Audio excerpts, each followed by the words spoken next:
CPM-നെതിരെ അതിരൂക്ഷ വിമർശനവുമായി സമസ്ത മുഖപത്രത്തിൽ editorial. CPM സംഘപരിവാറിന് മണ്ണൊരുക്കുന്നുവോ എന്നാണ് ചോദ്യം. വിജയരാഘവന്മാരെ തിരുത്താൻ പാർട്ടി തയ്യാറാകണം, ഇല്ലെങ്കിൽ ചവിട്ടി നിൽക്കുന്ന മണ്ണ് സംഘപരിവാർ കൂടാരത്തിലേക്ക് ചോർന്നു പോകുമെന്നുമാണ് വിമർശനം. സാനിയോ മനോമി വിവരങ്ങളുമായി. സാനിയോ, ഇപ്പോൾ എന്താണ് സമസ്ത മുഖപത്രത്തിലെ വിമർശനം? ഇന്നിപ്പോൾ വിജയരാഘവൻ നടത്തിയ പ്രതികരണം അത് പാർട്ടി നിലപാടാണെന്ന് വ്യക്തമായി തന്നെ MV ഗോവിന്ദൻ പറഞ്ഞ ദിവസം കൂടിയാണല്ലോ.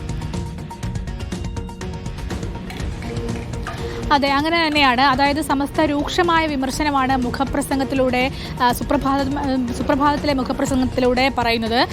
CPM സംഘപരിവാറിന് മണ്ണൊരുക്കുന്നുവോ എന്നാണ് സമസ്തയുടെ ചോദ്യം തന്നെ.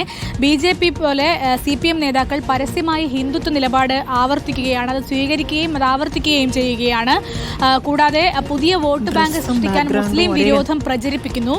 വിജയരാഘവന്റെ പരാമർശം സംഘപരിവാർ ഏറ്റെടുത്ത് ആഘോഷിക്കുകയാണ്. മുസ്ലിം വിരുദ്ധതയുടെയും വെറുപ്പിന്റെയും ബഹുസ്ഫുരണമാണ് വിജയരാഘവനിലൂടെ പുറത്തു വരുന്നത്.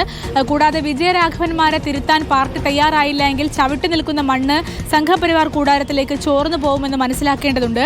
CPM ഇപ്പോൾ വർഗരാഷ്ട്രീയം വലിച്ചെറിഞ്ഞ അധികാര രാഷ്ട്രീയത്തിൽ ശ്രദ്ധ കേന്ദ്രീകരിച്ചിരിക്കുകയാണ് എന്ന വിമർശനവുമുണ്ട്.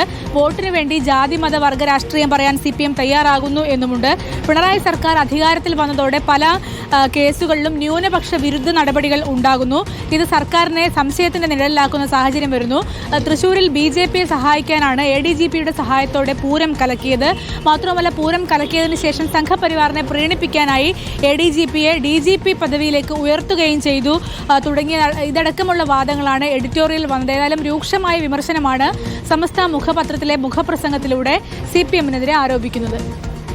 ശരി, സമസ്ത മുഖപത്രത്തിലെ രൂക്ഷമായ വിമർശനമാണ്. CPM സംഘപരിവാറിന് മണ്ണൊരുക്കുന്നുവോ എന്നാണ് ചോദ്യം ചോദിച്ചിരിക്കുന്നത്. വിജയരാഘവന്മാരെ തിരുത്താൻ പാർട്ടി തയ്യാറാകണമെന്നും ആവശ്യപ്പെട്ടിരിക്കുന്നു.